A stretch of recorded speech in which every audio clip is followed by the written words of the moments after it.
ഞാനിപ്പോൾ തള്ള വൈബിലോട്ട് മാറുന്നുണ്ടോ എന്ന് എനിക്കൊരു സംശയമുണ്ട്. എന്താണെന്ന് വെച്ചാൽ ഞാൻ റെഗുലറായിട്ട് ജിമ്മിൽ പോകുന്നതാണ്. രാവിലെ എനിക്ക് ജിമ്മിൽ പോകും, വർക്കൗട്ട് ചെയ്യും. എനിക്ക് ഫിസിക്കലി എൻ്റെ ഹെൽത്തൊക്കെ ഓക്കെ ആയിട്ട് പോകുന്ന ഒരു ഇതാണ്. പക്ഷേ എണീക്കാൻ മുട്ടുവേദനയോ അച്ഛൻ്റെ പെങ്ങന്മാരൊക്കെ അതുപോലെ വീട്ടിൽ വരുമ്പോൾ പക്ഷെ അവരത് കുറച്ച് ഈസി ആയിട്ട് എടുക്കണേ തോന്നുന്നു. എന്ന് പറഞ്ഞാൽ ഇനി ഓരോരുത്തൊന്നും പറയണ്ട, ഓരോരുത്ത് പറഞ്ഞാൽ ഉള്ളൊക്കെ വീഡിയോ ആക്കി ഇടും എന്ന് പറയും. അപ്പം നമ്മൾ കുറേ ഹാർഷ് റിയാലിറ്റീസ് കുറച്ച് കഴിയുമ്പോൾ മനസ്സിലാവും. അതൊക്കെ മനസ്സിലാക്കി ജീവിക്കുന്നത് തന്നെയാണ് ഇപ്പോൾ നമ്മൾ പറയുന്നത് തള്ള വൈബ് തന്ത വൈബ് എന്നുള്ളത്. And that's complete fine. അന്ന് ഡിപ്രഷൻ എന്നുള്ള വാക്കില്ല, ബുള്ളിങ് എന്നുള്ള വാക്കില്ല, ഒന്നുമില്ല. ആകെപ്പാട് എന്താ ഉള്ളത്, എല്ലാവരും എന്നെ കളിയാക്കുന്നുണ്ട്. Social media influencer, actor, anchor, അങ്ങനെ ഒരുപാട് വിശേഷണങ്ങളുള്ള ഒരാളാണ് നമ്മുടെ ഇവിടെ ഉള്ളത്. സ്വാഗതം വർഷ. അപ്പോൾ RJ വർഷയായി, പിന്നെ വെറും വർഷയായി, ഇപ്പോൾ ആക്ടർ വർഷയായി, ബൊഗെയിൻവില്ല, അങ്ങനെ ഒരു ജാതകം. ഇപ്പോൾ സിനിമയായിരുന്നു സ്വപ്നം. സിനിമയിലേക്ക് എത്തുമ്പോൾ എന്താണ് തോന്നുന്നത്? ഇപ്പോൾ ഞാൻ വളർന്നു നിന്ന സമയത്ത് ഒരുപാട് ഇങ്ങനെ ആഗ്രഹങ്ങൾ ഉണ്ടെന്ന ആളാണ്. ഇപ്പോഴും എനിക്കങ്ങനെ ക്ലാരിറ്റി സത്യം പറഞ്ഞാൽ വലിയ കാര്യമായിട്ടില്ലാത്തൊരു വ്യക്തിയാണ്. ശരിക്കും അങ്ങനെ ആവാൻ പാടില്ലേ. നമ്മൾ ഒരു സെറ്റ് ഓഫ് ആഗ്രഹം ഉണ്ടെങ്കിൽ അതിന് വേണ്ടി മാത്രം വർക്ക് ചെയ്താൽ മതി. എനിക്ക് ക്യാബിൻ ക്രൂ ആണെന്ന് ആഗ്രഹം ഉണ്ടായിരുന്നു ചെറുപ്പത്തിൽ. അത് എനിക്ക് പൈലറ്റ് ആവണമെന്നുണ്ടായിരുന്നു. പിന്നെ എനിക്ക് സിവിൽ സർവീസ് എഴുതണമെന്നുണ്ടായിരുന്നു. പക്ഷെ അതിൻ്റെയൊക്കെ കൂടെ ഇന്നുള്ള ഒരേ ഒരു സാധനം ഇസ് ആക്ടർ. അത് മാത്രം എനിക്ക് കൺസിസ്റ്റൻ്റ് ആയിട്ടുള്ള കോൺസ്റ്റൻ്റ് ആഗ്രഹം അത് മാത്രമായിരുന്നു. അപ്പം ഇപ്പോഴും ഞാൻ അങ്ങനെ ഒരു ആക്ടറായെന്ന് പറയത്തക്ക രീതിയിലുള്ള ഒരു നല്ലൊരു സിനിമയൊന്നും അല്ലെങ്കിൽ അത്രയും നല്ലൊരു ക്യാരക്ടർ ഞാൻ ചെയ്തിട്ടില്ല. നല്ല സിനിമ എന്നല്ല ഞാൻ ഉദ്ദേശിച്ചത്, ക്യാരക്ടർ എനിക്ക് അങ്ങനെ വന്നിട്ടില്ല. ഇപ്പം ബോഗിമേലയിൽ ഞാൻ ചെറിയൊരു വേഷം ചെയ്തു. അതിന് മുന്നേ ലൈവിലൊരു സാധനം ചെയ്തിട്ടുണ്ടായിരുന്നു. പിന്നെ ഐഡൻറ്റിറ്റി ചെയ്തിട്ടുണ്ടായിരുന്നു, പക്ഷെ അത് തിയേറ്റർ കട്ടായിട്ടുണ്ടായിരുന്നു. ഒരു ജാതിയിൽ ചെറിയൊരു വേഷം ചെയ്തു. ഇനിയിപ്പോൾ 21-ാം തീയതി ഗെറ്റ്സ് എ ബേബി ഇറങ്ങുന്നുണ്ട്. അപ്പം ഞാനിങ്ങനെ പതുക്കെ വരുന്നേ ഉള്ളൂ. എനിക്കിങ്ങനെ പെട്ടെന്നൊരു ഗ്രോത്തൊന്നും വന്നിട്ടില്ല. പക്ഷെ ഈ പറഞ്ഞ പോലെ പണ്ട് സ്വപ്നം കണ്ടിട്ടുള്ള പല കാര്യങ്ങളും ഇന്നിപ്പോൾ ഇങ്ങനെ ജീവിക്കുമ്പം ഭയങ്കര സന്തോഷമുണ്ട്. സന്തോഷത്തിനേക്കാൾ ഉപരിയായിട്ട് ഇതൊക്കെ നടന്നല്ലോ എന്നുള്ളൊരു സാധനം ഉണ്ടല്ലോ നമുക്ക്, അതിലൂടെ ഇപ്പോൾ കടന്നു പോയിക്കൊണ്ടിരിക്കുന്നത്. ഈ കോണ്ടന്റ് ക്രിയേഷനിലേക്ക് ഇറങ്ങുമ്പോൾ എന്തെങ്കിലും ഡൗട്ട് ഉണ്ടായിരുന്നു? അതായത് സക്സസ് ആവുമോ, അല്ലെങ്കിൽ ഇടയ്ക്ക് വെച്ച് നിർത്തേണ്ടി വരുമോ, അങ്ങനെ എന്തെങ്കിലുമൊക്കെ തോന്നിയിരുന്നോ തുടങ്ങിയ സമയത്ത്? അതിപ്പോൾ നമ്മളിതൊരു പ്രൊഫഷൻ ആക്കണം എന്ന് ഉദ്ദേശിക്കുമ്പോഴല്ലേ നമുക്ക് സക്സസ് ആവുമെന്നൊക്കെ തോന്നുള്ളൂ. എനിക്ക് തുടങ്ങുന്ന സമയത്ത് ഇതൊരു കരിയർ ആണെന്നോ അല്ലെങ്കിൽ നമുക്കിതൊരു വരുമാന മാർഗ്ഗമാണെന്നുള്ള ബോധമൊന്നും എനിക്കില്ല. അത്രയും എനിക്ക് അറിവ് ഇതിനെ പറ്റി ഇല്ലായിരുന്നു എന്നുള്ളതാണ്. റേഡിയോയിൽ വർക്ക് ചെയ്ത സമയത്ത് എൻ്റെ പ്രോഗ്രാമിംഗ് ഹെഡ് പറഞ്ഞിട്ടാണ് ഞാൻ കണ്ടൻറ് ഉണ്ടാക്കാൻ തുടങ്ങിയത്. അതിന് മുന്നേ ഞാൻ ഈ പറഞ്ഞ പോലെ ഒരു മീഡിയ കമ്പനിയിൽ നിന്നപ്പോൾ അവരുണ്ടാക്കിയിട്ടുണ്ട്, ഞാനായിട്ടൊന്നും ചെയ്തിട്ടില്ല. അതുണ്ടാക്കി തുടങ്ങി. പിന്നെ റേഡിയോന്ന് ഞാൻ ഇറങ്ങി കഴിഞ്ഞപ്പം പിന്നെ ഈ പറഞ്ഞ പോലെ എനിക്ക് ആദ്യത്തെ കൊളാബ് വന്നു, ഒരു കമ്പനി എനിക്ക് വന്നു. പിന്നെയാണ് ഞാൻ മനസ്സിലാക്കണം, ഓക്കെ ഇത് ശരിക്കും പറഞ്ഞു കഴിഞ്ഞാൽ ഒരു കമ്പനിയിലും ജോലിക്ക് പോകേണ്ട ആവശ്യമില്ല, അല്ലെങ്കിൽ എവിടെയും നമ്മൾ ഒന്നിനും പോകേണ്ട ആവശ്യമില്ല. വീട്ടിലിരുന്നുകൊണ്ട് നമുക്ക് പൈസ ഉണ്ടാക്കാൻ പറ്റും, അല്ലെങ്കിൽ എനിക്കിതൊരു വരുമാനം ആവും എന്നുള്ള കാര്യം പിന്നെയല്ല മനസ്സിലാവണത്. അപ്പം തുടങ്ങിയിട്ട് ഇപ്പോൾ 2 വർഷം ആവണു. ഈ 2 വർഷത്തിൽ ഈ കഴിഞ്ഞൊരു 1-2 മാസത്തിലാണ് ശരിക്കും ഞാൻ ടെൻഷൻ അടിക്കുന്നത്. അതിന് മുന്നേ എനിക്കൊരു ടെൻഷനും ഇല്ല. കാരണം നമ്മൾക്ക് അറിയില്ലല്ലോ ഇതാണ് നമ്മുടെ ഭാവിയെന്നോ അല്ലെങ്കിൽ ഇതാണ് എൻ്റെ വരുമാനം എന്നുള്ള കാര്യം. ഒന്നും അറിയാത്തതുകൊണ്ട് ടെൻഷൻ ഉണ്ടായിരുന്നില്ല. പക്ഷെ ഇപ്പം ചെറുതായിട്ട് എന്തൊക്കെയോ അറിഞ്ഞു തുടങ്ങിയപ്പം എനിക്ക് ആകെപ്പാടെ ടെൻഷനായി തുടങ്ങി. ഇനി എത്ര നാളുണ്ടാവും, അല്ലെങ്കിൽ എൻ്റെ കണ്ടൻറ്റിന് നല്ല ക്വാളിറ്റി ഉണ്ടാവുമോ, അല്ലെങ്കിൽ ആൾക്കാർക്ക് ഇഷ്ടപ്പെടുമോ എന്നുള്ള പലതരത്തിലുള്ള ടെൻഷൻ ഈ കഴിഞ്ഞ 2 മാസത്തിലാണ് എനിക്ക് വരാൻ തുടങ്ങിയത്. MBA കഴിഞ്ഞു, അത് കഴിഞ്ഞ് ബാംഗ്ലൂർ ജോലിക്ക് കയറി. അപ്പോൾ ജോലി വിട്ട് ഞാനിങ്ങനെ വീഡിയോസ് ചെയ്യാൻ പോവാണെന്ന് വീട്ടിൽ പറഞ്ഞപ്പോൾ എന്തായിരുന്നു ആദ്യത്തെ റിയാക്ഷൻ?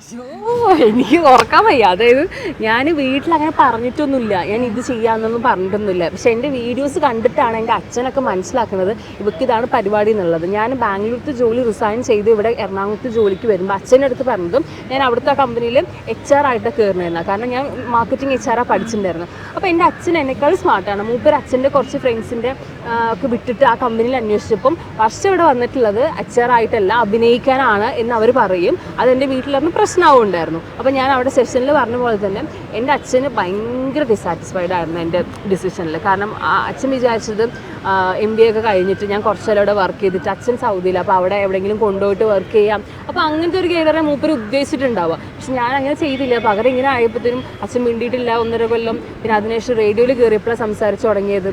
അങ്ങനെ എന്താ പറയുക, ഇങ്ങനെ പോണു. വീട്ടിലപ്പോൾ അമ്മയൊക്കെ എങ്ങനെയാണ് സപ്പോർട്ട് ചെയ്യുന്നുണ്ടോ?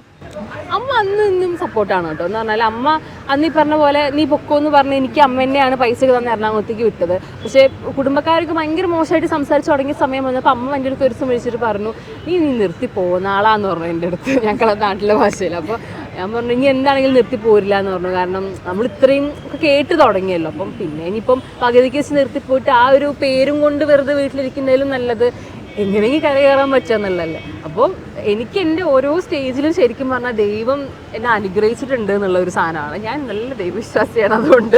കാരണം എനിക്ക് അവിടുന്ന് 4 മാസം കഴിഞ്ഞപ്പോൾ തന്നെ എനിക്ക് റേഡിയോയിൽ ജോലി കിട്ടി. അപ്പം നല്ല റേഡിയോ കമ്പനിയിൽ എനിക്ക് ജോലി ചെയ്യാൻ പറ്റി. അപ്പോൾ പിന്നെ വീട്ടിൽ ഓക്കെ ആയി.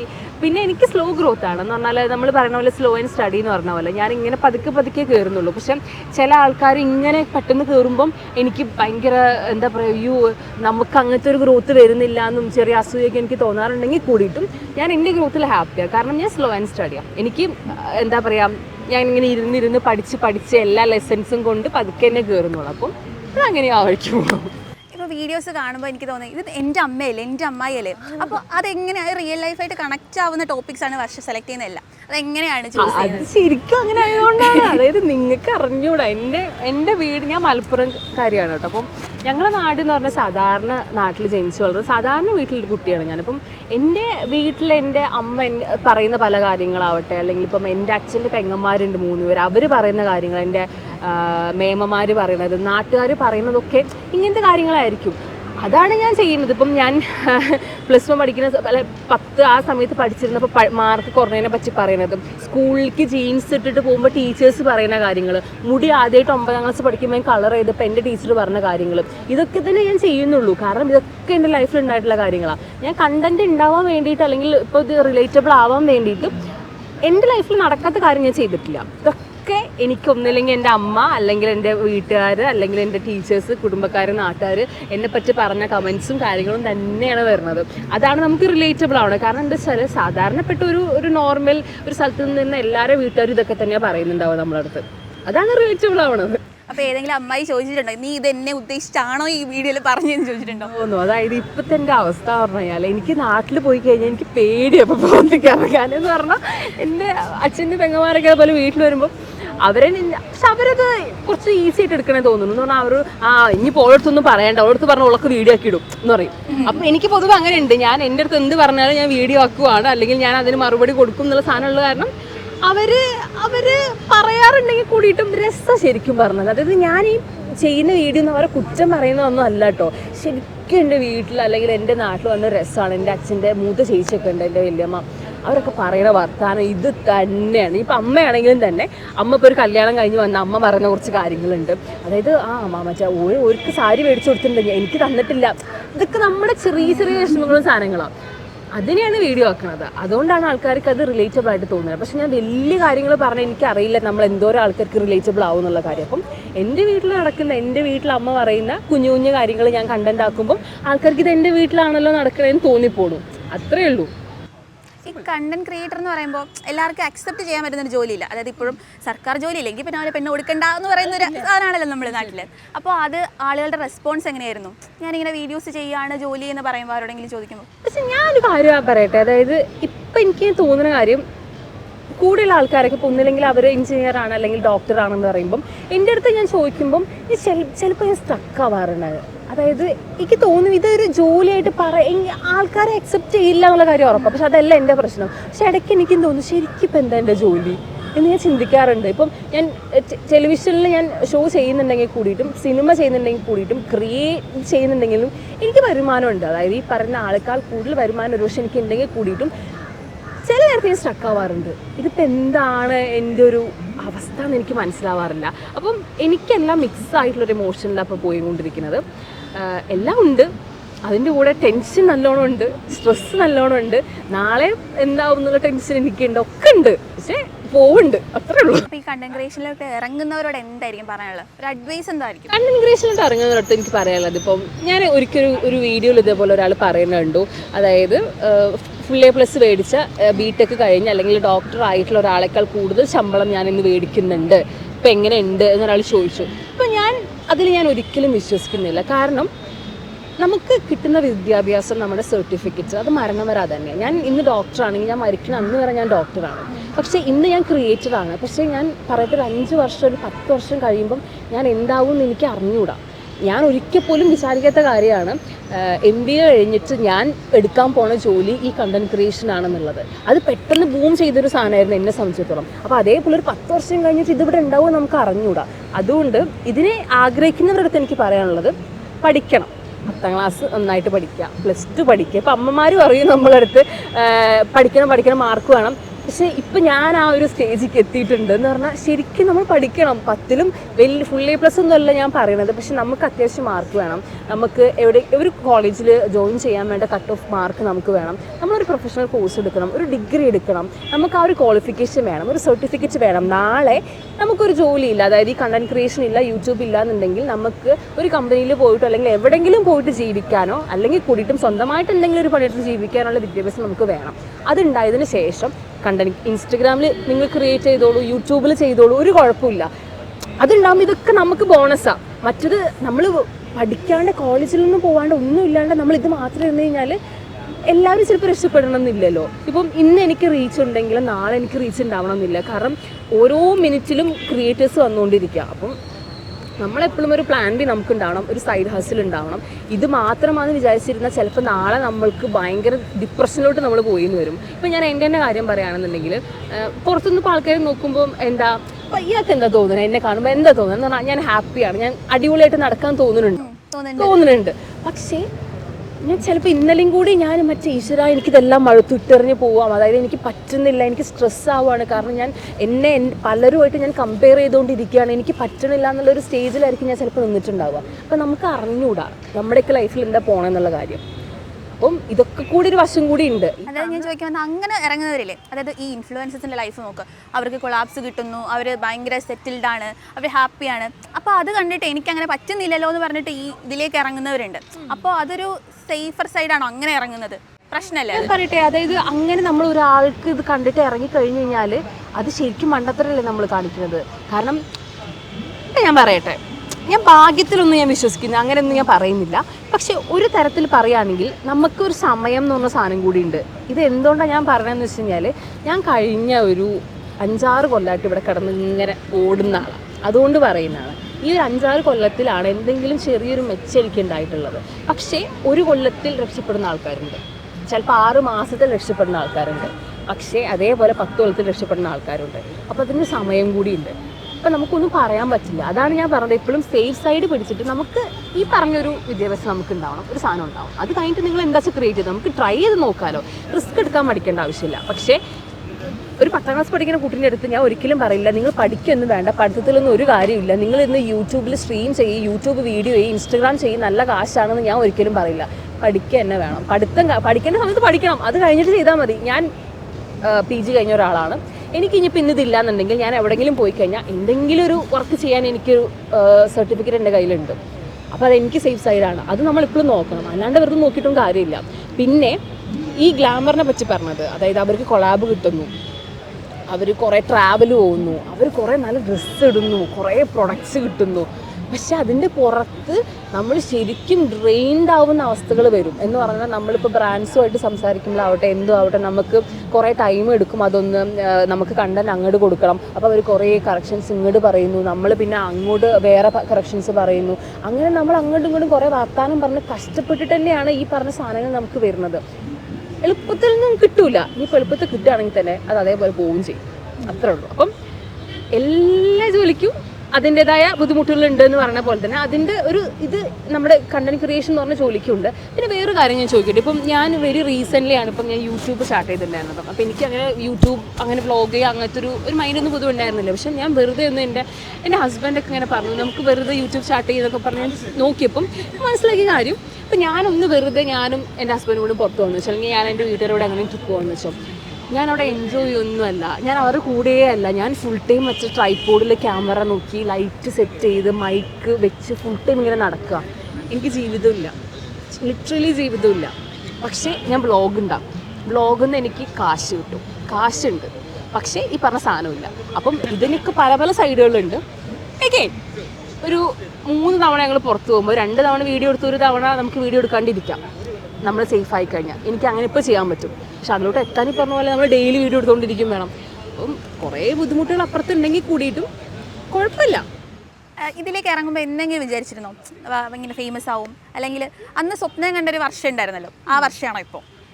എൻ്റെ കാര്യം എന്ന് വെച്ചാൽ ഞാൻ സ്വപ്നം കണ്ട കുറച്ച് കാര്യങ്ങൾ എലമെൻറ്റ്സ് ഞാൻ പറഞ്ഞുതരാം. എൻ്റെ സ്വപ്നങ്ങളിൽ എപ്പോഴും ഉണ്ടായിരുന്ന കാര്യം എന്ന് പറഞ്ഞാൽ ഇൻഡിപെൻഡൻ്റ് എന്നുള്ളതൊന്നും ഞാൻ പറയുന്നില്ല. കാരണം എനിക്ക് ഡിപ്പെൻഡ് ആയിട്ട് ഇരിക്കാൻ ഇഷ്ടമുള്ള ആളാണ്. ഇപ്പോൾ എനിക്ക് എൻ്റെ ഹസ്ബൻഡ് എനിക്ക് പ്രൊവൈഡ് ചെയ്യുന്നുണ്ടെങ്കിൽ ഞാൻ ഭയങ്കര ഹാപ്പിയാണ്. എനിക്ക് അങ്ങനത്തെ ഒരു സാധനങ്ങളൊന്നുമില്ല. പക്ഷേ എൻ്റെ ചെറുപ്പത്തിൽ വലിയ ആഗ്രഹമായിരുന്നു ഒറ്റയ്ക്ക് കാർ ഓടിച്ച് പോകണം. കാരണം നമ്മൾ സിനിമയിലെ നായികമാരിങ്ങനെ കറങ്ങി പോകുന്നത് കാണുമ്പോൾ ഞാൻ ഭയങ്കരമായിട്ട് ആഗ്രഹിച്ചിട്ടുണ്ട്. ഞാൻ കാറ് മേടിച്ചു, ഞാൻ അങ്ങനെ പോകുന്നുണ്ട്. പിന്നെ അതുപോലെ കൊച്ചിയിലാണ് ഞാൻ താമസിക്കുന്നത്. എനിക്ക് സ്വന്തമായിട്ട് റെൻറ്റിനാണെങ്കിൽ കൂടിയിട്ടും എൻ്റെ ഒരു സ്വന്തം സ്പേസിൽ എനിക്ക് ഒറ്റയ്ക്ക് നിൽക്കാൻ പറ്റുന്നുണ്ട്.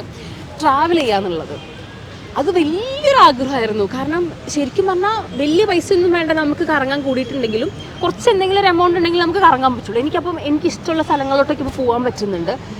പിന്നെ ഞാൻ ഏറ്റവും കൂടുതൽ ആഗ്രഹിച്ചത് സിനിമ ചെയ്യാന്നുള്ളതാണ്. സിനിമയിൽ ഞാൻ ആഗ്രഹിച്ച നിലയ്ക്ക് ഞാൻ എത്തിയിട്ടില്ല. അത് ചിലപ്പോൾ ഞാൻ ഇനിയും 1-2 വർഷം എടുക്കുമായിരിക്കും, 2-3 വർഷത്തിലേ ഞാൻ ചിലപ്പോൾ എത്തുള്ളായിരിക്കുള്ളൂ. പക്ഷെ വേറെ കുറേ കാര്യങ്ങൾ നടന്നിട്ടുണ്ട്. എനിക്കിപ്പം ഞാനൊരു കടയിൽ പോയി കഴിഞ്ഞാൽ എനിക്കൊരു സാരി അല്ലെങ്കിൽ ഒരു ഡ്രസ്സ് കണ്ടു കഴിഞ്ഞാൽ എനിക്ക് ഇഷ്ടപ്പെട്ട് ഞാനത് മേടിക്കുന്നുണ്ട്. ചിലപ്പോൾ അതിന് വില കുറച്ച് കൂടുതലാണെങ്കിൽ കൂടി എനിക്ക് മേടിക്കാൻ പറ്റുന്നുണ്ട്. അപ്പം ഞാൻ അന്ന് ചെറുപ്പത്തിൽ ആഗ്രഹിച്ച ഇത്തരം കാര്യങ്ങൾ നടന്നിട്ടുണ്ട്. പക്ഷെ സിനിമ ഇനി നടക്കാനുണ്ട്. ബാക്കി പല കാര്യങ്ങളും നടന്നത് കണ്ടന്റ് ക്രിയേഷൻ കൊണ്ട് മാത്രമാണ്. അതുകൊണ്ട് ഇൻസ്റ്റഗ്രാമിൽ എൻ്റെ വലിയൊരു നന്ദി ഞാൻ അറിയിക്കുന്നു. കാരണം സ്വപ്നത്തിനുള്ളിൽ വിചാരിച്ചിട്ടില്ല ഇൻസ്റ്റഗ്രാമിൽ ഞാൻ എൻ്റെ വീഡിയോ ഇട്ടിട്ട് എനിക്ക് ജീവിക്കാൻ പറ്റുന്നു. ആദ്യം വീട്ടുകാരെ കുറച്ച് ഡൗട്ട്ഫുൾ ആയിരുന്നു പറഞ്ഞല്ലോ. ഇപ്പോൾ അവരുടെ സപ്പോർട്ട് അല്ലെങ്കിൽ ഇപ്പോൾ അവരുടെ ആറ്റിറ്റ്യൂഡ് എന്താണ്? ഇപ്പോൾ എൻ്റെ വീട്ടിലെന്ന് പറഞ്ഞാൽ എല്ലാവരും ഭയങ്കര ചില്ലാട്ടോ. അതെന്താ ഒരു കാര്യം പറയുന്നത്, ഞാൻ എൻ്റെ വീട്ടിൽ മൂത്ത കുട്ടിയാണ്. അപ്പം ഇയാൾ മൂത്ത കുട്ടിയാണ് ആണ്. അപ്പം നമുക്ക് കോമൺ ആയിട്ടുള്ള കാര്യം എന്താണെന്ന് പറഞ്ഞു കഴിഞ്ഞാൽ നമ്മളിലൂടെ ആയിരിക്കും പാരൻറ്റിങ് പഠിക്കുക. നമ്മുടെ താഴെ ആരൊക്കെ ഉണ്ടാവും അവർക്ക് കുറച്ചൊക്കെ ലൈഫ് എളുപ്പമാണ്. നമ്മൾ കുറച്ചധികം ഡിപ്രസ്ഡ് ആയിരിക്കും. പക്ഷെ അവർ കുറച്ചും കൂടി സന്തോഷമുള്ള ആൾക്കാരാണ്. കാരണം എൻ്റെ അടുത്ത് നോ പറഞ്ഞ അത്രയൊന്നും നോസ് എൻ്റെ അനിയൻ്റെ അടുത്തും അനിയത്തിൻ്റെ അടുത്തും അമ്മ അച്ഛനും പറയുന്നില്ല. ഞാൻ പ്ലസ് വൺ ആ സമയത്ത് പഠിച്ചപ്പോൾ എനിക്കൊരു പ്രേമം ഉണ്ടായിരുന്നു, വീട്ടിൽ പിടിച്ചു, ഭയങ്കര പ്രശ്നമായിരുന്നു. പക്ഷെ ഇന്ന് എൻ്റെ അനിയന് പ്രേമമുണ്ട്. പക്ഷെ അമ്മ പറഞ്ഞ കാര്യം പഠിക്കണം, അതായത് പ്രേമിച്ചോ പക്ഷെ പഠിച്ചാൽ മതി, മാർക്ക് ഉണ്ടായാൽ കുഴപ്പമില്ല. അപ്പം അവർക്ക് കുറച്ചും കൂടി എളുപ്പമാണ്. നമ്മൾ ചോദിച്ചത് എന്തെന്നു, അതായത് വീട്ടിൽ അപ്പം തുടക്കത്തിൽ അച്ഛന് ഈ പറഞ്ഞ പോലെ തന്നെ ഇതിനെ പറ്റി ഒരു ഐഡിയ ഇല്ല. ഞാൻ ത്രൂ ആണ് അച്ഛനും അമ്മയും അറിഞ്ഞിട്ടുള്ളത് ഇൻസ്റ്റഗ്രാമിൽ കണ്ടന്റ് ഇടാമെന്നും അതിലൂടെ ജീവിക്കാമെന്നും യൂട്യൂബ് ഉണ്ടെന്നും പിന്നെ സിനിമ ചെയ്താൽ നല്ല രീതിയിൽ നമുക്ക് ജീവിക്കാൻ പറ്റുമെന്നും ഈ പറഞ്ഞ പോലെ വേറെ ഒരു കമ്പനിയിൽ പോയിട്ട് 9 to 5 ജോലി ചെയ്യേണ്ട ആവശ്യമൊന്നുമില്ല, നമുക്ക് നല്ല പേരുണ്ടായിട്ട് ജീവിക്കാൻ എന്നൊക്കെ അവർ മനസ്സിലാക്കിയത് ഞാനിലൂടെയാണ്. എനിക്ക് ഹാർഡായിരുന്നു തുടക്കത്തിൽ. പക്ഷെ ഇപ്പം എൻ്റെ അച്ഛനും അമ്മയ്ക്കും കുഴപ്പമില്ല, അമ്മയ്ക്ക് സന്തോഷമാണ്. അമ്മ അങ്ങനെ കൂടുതൽ അങ്ങനെ പണ്ടും അമ്മ അധികം ഇടപെടാറൊന്നുമില്ല. അച്ഛനാണെങ്കിൽ കൂടിയിട്ടിപ്പം ഞാനിത് ഇവിടുന്ന് നിർത്തി പോകുന്നുള്ള ടെൻഷൻ അച്ഛന്. കാരണം എനിക്കൊരു ചെറിയൊരു കാനഡ ബേസ് ഉണ്ട്, എൻ്റെ ഹസ്ബൻഡ് അവിടെയാണ്. അപ്പം എനിക്കും PR ഉണ്ട്. അപ്പം ഞാൻ ഇടയ്ക്ക് പോകേണ്ടി വരാറൊക്കെ ഉണ്ട്. അപ്പം അച്ഛൻ ഇടയ്ക്ക് ചോദിക്കും, നീ ഇപ്പോൾ ഇവിടെ ഇതൊക്കെ നിർത്തി പോയി കഴിഞ്ഞാൽ പിന്നെ എങ്ങനെ അവിടെ പോയിട്ട് ഇതൊക്കെ കിട്ടില്ലല്ലോ, ഇപ്പോൾ പോകണ്ട, കാരണം ഇപ്പോൾ പ്രൈം ടൈം ആണെങ്കിൽ ടെലിവിഷനൊന്നും വിടണ്ട, ഒന്നും ചെയ്യരുത് എന്ന് എൻ്റെ അച്ഛൻ പറയാറുണ്ട്. അന്ന് എൻ്റെ അടുത്ത് നിർത്തി വരാൻ പറഞ്ഞ അച്ഛൻ ഇന്ന് ഇത്രയൊക്കെ പറയുന്നുണ്ടെങ്കിലും അത് ഞങ്ങളൊപ്പം വളർന്നത്. അതുകൊണ്ടാണ് അച്ഛനും അമ്മയ്ക്കും ഇല്ല കുറ്റം, എനിക്കും ഇല്ല കുറ്റം, ആർക്കും ഇല്ല കുറ്റം, നമ്മൾ മൂത്ത മക്കളുടെ ഗതികേടാണ്, അത്രയേ ഉള്ളൂ. പക്ഷെ ഇപ്പം എല്ലാം സുഖമാണ്. പക്ഷെ അതിന് വേറൊരു കാര്യം കൂടി, ഒന്ന് ചെറുതായിട്ട് രക്ഷപ്പെട്ട് കഴിഞ്ഞാൽ അല്ലെങ്കിൽ നമുക്ക് കുറച്ചൊന്ന് സെറ്റായി കഴിഞ്ഞാൽ നമ്മുടെ ചുറ്റുമുള്ള പലതും മാറും. വൺസ് നമ്മൾ എല്ലാം ട്രൈ ചെയ്യുമ്പോഴല്ലേ നമുക്കെല്ലാം ഹാർഡായിട്ട് മാറണത്. ഇപ്പം അങ്ങനെ കുഴപ്പമില്ല, അവർ ഹാപ്പി. ഐഡിയ സ്റ്റാർസിംഗിലേക്ക് വന്നപ്പം അവിടെ ഓഡിയൻസ് വേറെ ആണല്ലോ, അപ്പോൾ അവിടെ നിന്ന് കിട്ടുന്ന ഒരു സ്നേഹം എങ്ങനെയാണ്? അയ്യോ, അതെന്താണെന്ന് വെച്ച് കഴിഞ്ഞാൽ ഇപ്പം എൻ്റെ ലൈഫിൽ വലിയൊരു ഭാഗ്യമാണ് സ്റ്റാർ സിംഗർ. എന്താണെന്ന് വെച്ച് കഴിഞ്ഞാൽ ഞാൻ സ്റ്റാർ സിംഗർ കണ്ടു വളർന്ന ഒരാളാണ്. ഞാൻ ചെറുപ്പത്തിൽ എന്ന് പറഞ്ഞാൽ ഫുൾ ടൈം TV-ന് മുമ്പിലിരുന്ന് ടെലിവിഷൻ ഷോസും കാര്യങ്ങളൊക്കെ കണ്ടിട്ട് അതുപോലെ ആവണമെന്ന് ഭയങ്കര ആഗ്രഹിച്ച ആളാണ്. പക്ഷെ എൻ്റെ വീട്ടിൽ അങ്ങനത്തെ ഒരു അവസ്ഥയായിരുന്നില്ല ആ സമയത്ത്. എന്ന് പറഞ്ഞാൽ ഞാൻ അങ്ങനെ ഒരു വലിയൊരു ഡാൻസർ അല്ല, ഒരു ഡാൻസ് റിയാലിറ്റി ഷോ പോകാൻ പാട്ടുകാരും അല്ല, പാട്ടിൽ പോകാൻ വേണ്ടിയിട്ട്. അപ്പോൾ നമുക്ക് സത്യം പറഞ്ഞാൽ ആഗ്രഹങ്ങൾ മാത്രമേ ഉള്ളൂ. എൻ്റെ ആഗ്രഹം എന്ന് പറഞ്ഞാൽ അതേപോലെ ഡ്രസ്സ് ഇടണം, നന്നായിട്ട് മേക്കപ്പ് ചെയ്യണം എന്നൊക്കെ ആയിരുന്നു. അപ്പോൾ ഞാൻ കുറേ ആഗ്രഹിച്ചിട്ടുണ്ടെന്നൊന്നും നടന്നിട്ടുണ്ടെന്നില്ല. റേഡിയോയിൽ ഞാൻ റിസൈൻ ചെയ്ത് ഒരു November 28 ഞാൻ റിസൈൻ ചെയ്തിട്ട് എനിക്കൊരു മെയ് ഒക്കെ ആകുമ്പോഴാണ് സ്റ്റാർ സിംഗറിന് എനിക്ക് സർഗു സാർ എന്നെ വിളിക്കുന്നത്. ഇപ്പോഴും ഞാൻ ചോദിക്കാറുണ്ട്, ചുറ്റും കിഡിലെ ആങ്കേഴ്സ് ഉണ്ട്, എന്തിനാണ് മൂപ്പർ എന്നെ വിളിച്ചതെന്നുള്ള കാര്യം. ഞാൻ ഫ്രഷറാണ്, എനിക്ക് ഷൂട്ടിൻ്റെ തലേദിവസം കൂടി അറിയില്ല എങ്ങനെ ഷൂട്ട് നടക്കാൻ പോകണം എന്നുള്ള കാര്യം. അതായത് നമുക്ക് ഇന്നേർ ഉണ്ട്, അപ്പോൾ നമുക്ക് ഇന്നേറിലൂടെ അവർ ലീഡ് പറയും. അപ്പോൾ ലീഡ് പറയുമ്പോൾ ഞാൻ എങ്ങനെ സംസാരിക്കും, പിന്നെ എത്ര ക്യാമറ, അങ്ങനത്തെ കുറേ സംശയങ്ങൾ എനിക്കുണ്ടായിരുന്നു. ഞാൻ ഫുൾ മറ്റേ പരീക്ഷണ പറക്കലാണ് എൻ്റെ ജീവിതം മൊത്തത്തിൽ, എല്ലാ അർത്ഥത്തിലും പരീക്ഷണ പറക്കലാണ്. സ്റ്റാർ സിംഗറിൽ ഫസ്റ്റ് ഡേ ഷൂട്ട് കഴിഞ്ഞപ്പോഴാണ് ഓക്കെ ഇങ്ങനെയാണ് ടെലിവിഷൻ്റെ പരിപാടി എന്ന് എനിക്ക് മനസ്സിലായത്. അവിടെ രഞ്ജിനി ചേച്ചിയാണല്ലോ നമ്മുടെ സ്റ്റാർ സിംഗർ എന്ന് പറയുമ്പോൾ നമ്മുടെയൊക്കെ മനസ്സിൽ വരുന്നൊരു സാധനം. ഞാനും ചേച്ചീൻ്റെ ഭയങ്കര ഫാനാണ്. കാരണം ചേച്ചീൻ്റെ കൂടെ ഒരു തവണ എനിക്ക് ഗ്രാൻഡ് ഫിനാലയിൽ വർക്ക് ചെയ്യാൻ പറ്റി നമ്മുടെ സ്റ്റാർ സിംഗറിൽ. അതായത് ഞാനിങ്ങനെ അത്ഭുതത്തോടെ നോക്കുകയാണ്. അതായത് ഒരു മനുഷ്യന് ഇങ്ങനെ നിന്നിട്ട് പെർഫോം ചെയ്യാൻ പറ്റുക ആങ്കറായിട്ടെന്ന് പറഞ്ഞാൽ അത് ഭയങ്കര വേറെ തന്നെ ഒരു ഭംഗിയാണ് ചേച്ചി ചെയ്തുകൊണ്ടിരിക്കുന്നത് കാണാൻ. അപ്പം ആൾക്കാരുടെ മനസ്സിൽ ഇപ്പോൾ രഞ്ജിനി ചേച്ചി ആവട്ടെ, ലക്ഷ്മി നക്ഷത്ര ചേച്ചി ആവട്ടെ, പേളി ചേച്ചി ആവട്ടെ, ജോൽ ചേച്ചി, അങ്ങനെ ഒരുപാട് സൂപ്പർ ആങ്കേഴ്സിൻ്റെ ഇടയിലാണ് ഞാൻ മറ്റേ ഒന്നും അറിയാണ്ട് ഞാൻ മറ്റേ പാവാടയൊക്കെ പിടിച്ചുകൊണ്ട് വന്നുകൊണ്ടിരിക്കുന്നത്. എൻ്റെ എൻട്രി അങ്ങനെയായിരുന്നു. പാവാട പിടിച്ച് പൊക്കി പിടിച്ച് കയറുന്നൊരു എൻട്രി. ഇനി എപ്പോഴും അറിഞ്ഞൂടെ എന്ത് കണ്ടിട്ട് എന്നെ വിളിച്ചല്ലോ. പക്ഷേ ഇന്ന് ഞാൻ പുറത്തേക്ക് ഇറങ്ങുമ്പോൾ എൻ്റെ അടുത്ത് കുറേ ആൾക്കാർ വന്നിട്ട് മോളെ ശാസ്ത്രീയ അതെന്നൊക്കെ പറയുമ്പോൾ ഭയങ്കര സ്നേഹം കാണിക്കുമ്പോൾ ഓഡിയൻസ് നമുക്ക് കുറച്ചൊരു അമ്മ അല്ലെങ്കിൽ ഫാമിലി ഓഡിയൻസാണ്. നമ്മൾ യങ്സ്റ്റേഴ്സ് എന്ന് പറയപ്പെടുന്ന ആൾക്കാരൊക്കെ നമ്മൾ യൂട്യൂബിലും ഇൻസ്റ്റഗ്രാമിലും ആണ്, നമ്മൾ ടി വി അധികം കാണുന്നില്ല. അപ്പോൾ ഇവരൊക്കെ എൻ്റെ അടുത്ത് വന്നിട്ട് മോളെ സാരി നല്ല രസമാണ്, മോളെ അതിങ്ങനെ രസമായിരുന്നു, വർത്താനം ഭയങ്കര രസമാണെന്നൊക്കെ പറയുമ്പം എന്നെ സത്യത്തിൽ എൻ്റെ ചെറുപ്പത്തിലൊന്നും ഒരൊറ്റ മനുഷ്യനും നല്ലത് പറഞ്ഞിട്ടില്ല. ഞാൻ ഇവിടെ സ്റ്റാർ സിംഗറിൽ വന്നിട്ട് എൻ്റെ അടുത്ത് ഞാൻ ചെയ്യുന്നത് നല്ലതെന്നൊക്കെ ഒരു 2 പേര് പറഞ്ഞാൽ തന്നെ എനിക്ക് സങ്കടം, എനിക്ക് കരച്ചിൽ വരും. കാരണം ഞാൻ അങ്ങനെ സെലിബ്രേറ്റ് ചെയ്യപ്പെട്ട് വന്നിട്ടുള്ളൊരു വ്യക്തിയല്ല. എനിക്ക് കുറേ സമ്മാനങ്ങൾ കിട്ടിയിട്ടില്ല. ഞാൻ പഠിത്തത്തിൽ ഭയങ്കര അടിപൊളി ഒന്നുമല്ല, ഒക്കെ ആവറേജാണ്. ആവറേജ് ആകുമ്പോൾ പ്രശ്നം എന്താ വെച്ചാൽ നമ്മൾ ആരും മൈൻഡ് ചെയ്യില്ല. ഏറ്റവും മുമ്പിലത്തെ ആൾക്കാരെ മൈൻഡ് ചെയ്യും, ബാക്കിലത്തെ ആൾക്കാരെ മൈൻഡ് ചെയ്യും. കാരണം അവർ ഏറ്റവും ബാക്ക് ബെഞ്ചേഴ്സ് ആണെന്നുള്ളതുകൊണ്ട്. പക്ഷെ ആവറേജുകാർ ഇങ്ങനെ ഇരിക്കും, നമ്മൾ ആരും മൈൻഡ് ചെയ്യുന്നില്ല എന്ന് പറഞ്ഞിട്ടുണ്ട്. അപ്പം അങ്ങനെ വന്ന ഒരാളായതുകൊണ്ട് തന്നെ എൻ്റെ അടുത്ത് ഒരാൾ വന്നിട്ട് പോലും പറയുകയാണെങ്കിൽ എനിക്കത് അന്ന് പിന്നെ എനിക്കത് മതി. എൻ്റെ ഏറ്റവും വലിയ സന്തോഷം. അപ്പം ഞാൻ പോലും വിചാരിക്കാണ്ട് സ്റ്റാർ സിംഗർ കണ്ടിട്ട് കുറേ പേര് എന്നെ അക്സെപ്റ്റ് ചെയ്തു. ഇപ്പം കഴിഞ്ഞ ദിവസം കൂടി എൻ്റെ അടുത്ത് പറഞ്ഞ കാര്യമാണ്, നമ്മൾ ഓഡിയൻസിൻ്റെ അക്സെപ്റ്റൻസ് കിട്ടാൻ നമുക്ക് കുറച്ച് പാടാം. അതിൽ എല്ലാവരും അക്സെപ്റ്റ് ചെയ്തെന്ന് ഞാൻ പറയില്ല, പക്ഷെ കുറച്ച് പേർക്കെങ്കിലും as an anchor television presenter എന്നെ ഇഷ്ടമാണ് എന്ന് ഞാൻ അറിയുമ്പം എനിക്കിങ്ങനെ ഭയങ്കര ഒരു സന്തോഷമാണ്. കാരണം ചെറുപ്പത്തിൽ ഒരാളിൽ തിരിഞ്ഞു നോക്കാത്തൊരു വ്യക്തി എന്നുള്ള നിലയ്ക്ക് എൻ്റെ ഏറ്റവും വലിയ ഒരു മൊമെൻറ്റ് ശരിക്കും പറഞ്ഞാൽ ഇപ്പോഴാണ്. ഇനി സിനിമയിൽ എന്താണ് ഭാവി പരിപാടികൾ? അയ്യോ, ഞാനൊരു കാര്യം പറയട്ടെ, എനിക്ക് ഒരു പ്ലാനും ഇല്ല എന്നുള്ളതാണ്. അത് സിനിമ എന്നല്ല ഞാൻ പറഞ്ഞത്, മൊത്തത്തിൽ എനിക്ക് അങ്ങനെ ലൈഫിൽ അങ്ങനെ ഒരു പ്ലാനൊന്നും ഇല്ലാത്ത ഒരാളാണ്. എൻ്റെ ഒരു ആഗ്രഹം എനിക്ക് സിനിമ ചെയ്യണം എന്നുള്ളതാണ്. പക്ഷേ അതിന് വേണ്ടിയിട്ട് ഞാൻ മറ്റേ ആഴ്ചയിൽ ചില ആൾക്കാരൊക്കെ ചെയ്യുന്ന ഞാൻ കേട്ടിട്ടുണ്ട്. ഡയറക്ടേഴ്സിനെ ഇടയ്ക്കിടയ്ക്ക് വിളിക്കും, ഓർമ്മ പുതുക്കാറുണ്ട്, നെറ്റ്വർക്ക് ചെയ്യും എന്നൊക്കെ പറയും. ഞാൻ അങ്ങനത്തെ ഒന്നും ചെയ്യുന്നില്ല. കാരണം എനിക്കങ്ങനെ അറിഞ്ഞൂടാ എങ്ങനെ ചെയ്യാന്നുള്ള കാര്യം. എനിക്കൊരു പ്ലാനും ഇല്ല. എനിക്ക് ഇങ്ങോട്ട് വന്നിട്ടില്ല. ഇപ്പോൾ സ്റ്റാർ സിംഗർ ആവട്ടെ, ഞാൻ ചെയ്ത സിനിമകളാവട്ടെ, ഒക്കെ ഇങ്ങോട്ട് എനിക്കിങ്ങനെ വന്ന് അങ്ങനെ ഞാൻ പോയിട്ടുള്ള കാര്യങ്ങളൊക്കെ സംഭവിച്ചതാണ്, എവിടുന്നൊക്കെയോ സംഭവിച്ചതാണ്. അതേപോലെ സംഭവിക്കുമെന്ന് വിചാരിച്ചിരിക്കുന്നു. പക്ഷെ അതിനു വേണ്ടി പണിയെടുക്കുന്നുണ്ട്. 5 വർഷത്തിൽ ഞാൻ ഈ നിലയിലെത്തും എന്നുള്ള സെറ്റ് ഓഫ് ഗോൾസും എനിക്കില്ല. പോണ വഴിക്കങ്ങ് പൊക്കോട്ടെ. ഇതുവരെ എനിക്ക് നന്നായിട്ടാണ് പോയിട്ടുള്ളത്. അങ്ങനെ പോകുമ്പോൾ കൂടിയിട്ടും ഞാൻ സൈഡിൽ പണിയെടുക്കുന്നുണ്ട്. എന്ന് പറഞ്ഞു കഴിഞ്ഞാൽ എനിക്ക് നാളെ എനിക്കൊരു ഷോ ഉണ്ടെങ്കിൽ ഞാൻ ഇരുന്ന് പണിയെടുക്കാറുണ്ട്. നാളെ എനിക്ക് ഷൂട്ട് ഉണ്ടെങ്കിൽ എനിക്ക് സ്ക്രിപ്റ്റ് അയച്ചാൽ ഞാൻ ഇരുന്നിട്ട് വായിച്ച് പഠിക്കാറുണ്ടല്ല. അതിനപ്പുറത്തേക്ക് പ്ലാനൊന്നുമില്ല. നമ്മുടെ MBFLൻ്റെ തീം എന്ന് പറയുന്നത് കറൻസ് ഓഫ് ചേഞ്ച് ആണല്ലോ. ഇപ്പോൾ ഒരു 2030 നമ്മുടെ ലോകത്ത് വരണം എന്ന് ആഗ്രഹിക്കുന്ന ചേഞ്ചസ് എന്തൊക്കെയാണ്? അല്ലെങ്കിൽ നമ്മുടെ കേരളത്തിൽ എവിടെയാണെങ്കിലും ടെക്നോളജിയോ അല്ലെങ്കിൽ ആളുകളുടെ ആറ്റിറ്റ്യൂഡോ അങ്ങനെ എന്താണ്? അതായത് ഇതിനെപ്പറ്റി ചോദിക്കുമ്പോൾ ചില ആൾക്കാർ നല്ല നല്ല മാറ്റങ്ങൾ പറയാറുണ്ട്. പക്ഷെ എന്നോട് ചോദിക്കുമ്പം ഞാൻ എൻ്റെ ഒരു സ്വഭാവം പറയാം, എനിക്ക് ഒരു ഐഡിയ. അപ്പോൾ സ്വന്തം ജീവിതത്തിൽ വരുത്തണം എന്ന് തോന്നിക്കുന്ന മാറ്റം എൻ്റെ ജീവിതത്തിലും എനിക്ക് വരുത്തേണ്ട മാറ്റമെന്നൊന്നും ഞാൻ പറയുന്നില്ല. പക്ഷെ ഒരു 2-3 ഇയേഴ്സിനകത്ത് എനിക്കൊരു കുട്ടി ഉണ്ടാവും, അത് ഉറപ്പാണ്. കാരണം ഞാൻ ഫാമിലി ലൈഫ് ഭയങ്കരമായിട്ട് വേണം എന്നുള്ള ഒരാളാണ്. എനിക്ക് ഇങ്ങനെ മറ്റേ ഒറ്റയ്ക്ക് ജീവിക്കാമോ അല്ലെങ്കിൽ ഇൻഡിപെൻഡൻ്റ് ആയിട്ടിരിക്കണോ അങ്ങനത്തെ ഒരു പ്ലാനും എനിക്കില്ല. ഞാൻ മാരീഡാണ്. എനിക്ക് ഏറ്റവും സപ്പോർട്ടീവായിട്ടുള്ളൊരു ആളാണ് എൻ്റെ കൂടെ ഉള്ളത്, എൻ്റെ പാർട്ട്ണറായിട്ട്. ഞാൻ ഇന്ന് ആക്ച്വലി ഇവിടെ എന്തെങ്കിലുമൊക്കെ എനിക്ക് ചെയ്യാൻ പറ്റുന്നുണ്ടെങ്കിൽ അതിൻ്റെ ഒരേ ഒരു റീസൺ മൂപ്പര് വന്നതിന് ശേഷമാണ്. പിന്നെ ഞാൻ വേറൊരു കാര്യത്തിലൊരു ഞാനൊരു അന്ധവിശ്വാസിയാണ്. അന്ധവിശ്വാസി എന്ന് പറയാൻ കാരണം എന്താ വെച്ച് കഴിഞ്ഞാൽ എനിക്ക് കല്യാണത്തിന് ശേഷം എൻ്റെ ലൈഫിൽ ഭാഗ്യങ്ങൾ വന്നിട്ടുള്ളത്.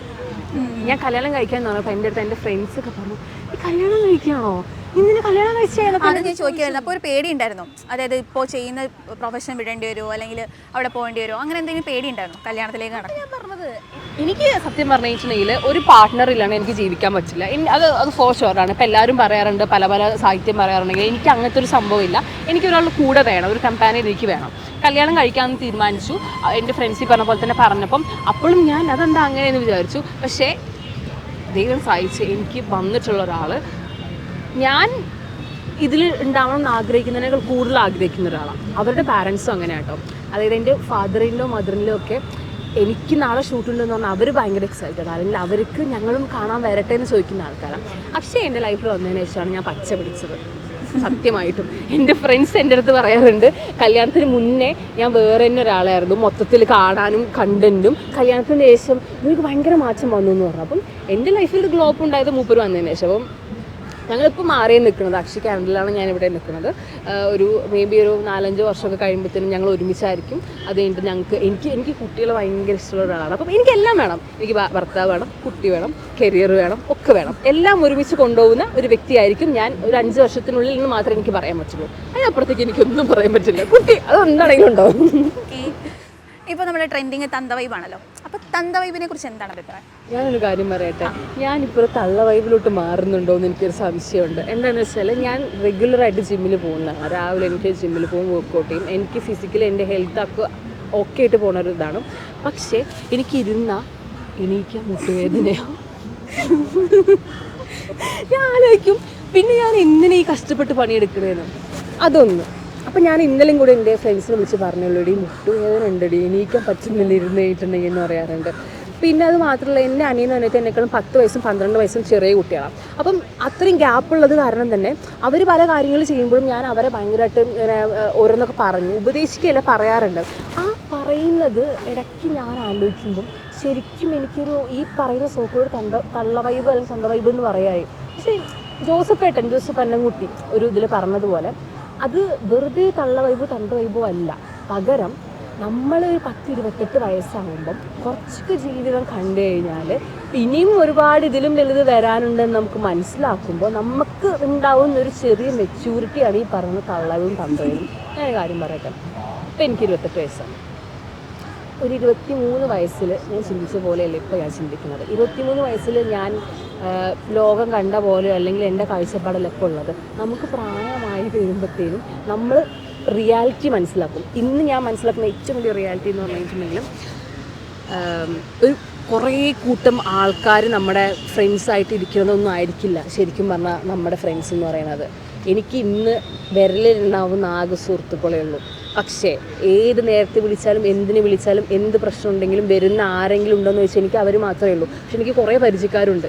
അപ്പം നമ്മൾ കുറേ ഹാർഷ് റിയാലിറ്റീസ് കുറച്ച് കഴിയുമ്പോൾ മനസ്സിലാവും. അതൊക്കെ മനസ്സിലാക്കി ജീവിക്കുന്നതിനെയാണ് ഇപ്പോൾ നമ്മൾ പറയുന്നത് തള്ള വൈബ് തന്ത വൈബ് എന്നുള്ളത്. And that's complete fine. അത് ഓക്കെയാണ്, അതിൽ ഒരു കുഴപ്പമില്ല. പക്ഷേ ജീവിതം എങ്ങനെയാണ്? വായിക്കാൻ ഇഷ്ടമാണോ? വായിക്കാറുണ്ട്. ഏറ്റവും ഇഷ്ടപ്പെട്ട ഓതറാണ്? ഞാൻ MT സാറിൻ്റെയും മാധവിക്കുട്ടിയമ്മയുടെയും ഭയങ്കര ഒരു ആരാധിക്കാം. കാരണം എന്താ വെച്ചാൽ എൻ്റെ വീട്ടിൽ വായന ഭയങ്കര നിർബന്ധമുള്ളൊരു വീട്ടിൽ നിന്നാണ് ഞാൻ വരുന്നത്. എന്ന് പറഞ്ഞാൽ അമ്മ അത്യാവശ്യം എഴുതുകയൊക്കെ ചെയ്യും.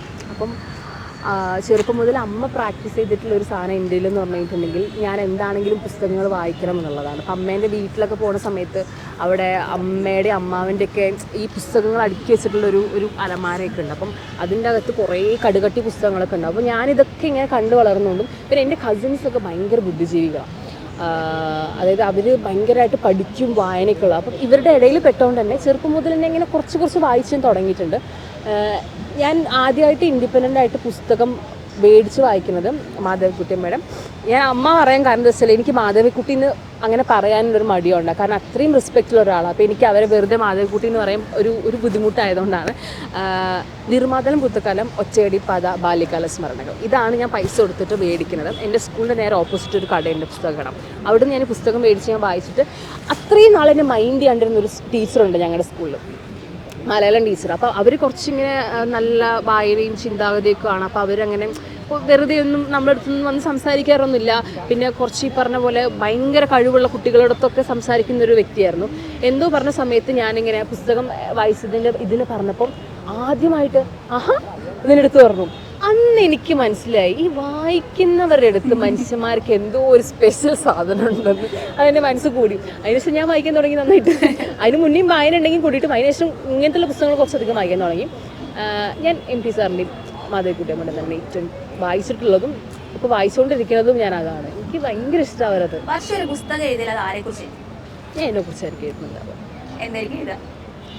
അതായത് ഒരു പക്ഷേ നിങ്ങൾ ഈ പുറത്തുനിന്ന് കാണുന്ന ചിരി കളി അല്ലെങ്കിൽ വർത്തമാനത്തിനൊക്കെ ഉപരിയായിട്ട് ഞാൻ ഭയങ്കരമായിട്ട് എന്താ പറയുക സ്കൂൾ കാലഘട്ടത്തിൽ ഭയങ്കര ബുള്ളിങ് അനുഭവിച്ചു വന്നൊരു വ്യക്തിയാണ്. ഭയങ്കര വിഷമിച്ചിട്ടുണ്ട്.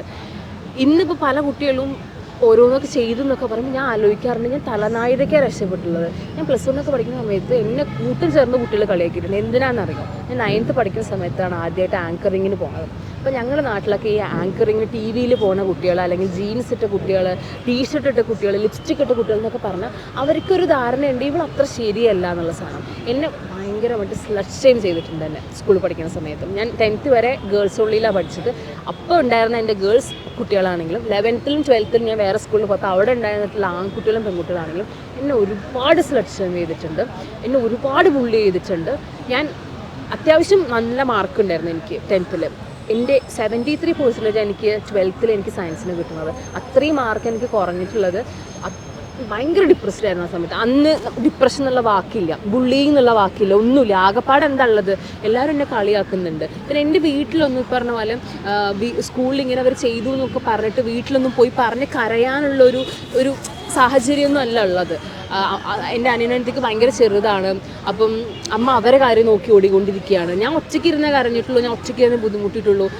ഞങ്ങളുടെ വീടിൻ്റെ അടുത്ത് ഒരു ഗവൺമെൻറ് ഹോസ്പിറ്റലുണ്ട്. അപ്പോൾ അവിടെ ഒരു സൈക്കോളജിസ്റ്റ് ഉണ്ട്. അപ്പോൾ ഞാനും എൻ്റെ ഫ്രണ്ടും കൂടി അവിടെ ആരും അറിയാണ്ട് പോയാലോ എന്ന് വരെ ചിന്തിച്ചിട്ടുണ്ട്. കാരണം എനിക്ക് അത്രയും ബുദ്ധിമുട്ടായിരുന്നു. അപ്പം ഇന്നിപ്പോൾ ഈ കളിയാക്കി തമാശയിൽ ഞാൻ പറയുന്ന പല വീഡിയോസിൻ്റെയും പുറത്ത് ഭയങ്കരമായിട്ട് എന്നെ കുത്തി നോവിച്ചിട്ടുള്ള കഥകളാണുള്ളത്. അപ്പം ഒബ്വിയസ്ലി ഞാൻ എഴുതുന്നുണ്ടെങ്കിൽ, എന്തെങ്കിലും പറയാൻ ആഗ്രഹിക്കുന്നുണ്ടെങ്കിൽ എൻ്റെ രീതിയിൽ പറയുന്നതല്ല, പക്ഷെ അങ്ങനത്തെ കുറച്ച് എന്തെങ്കിലും കഥകളായിരിക്കും പറയുന്നുണ്ടാവുക.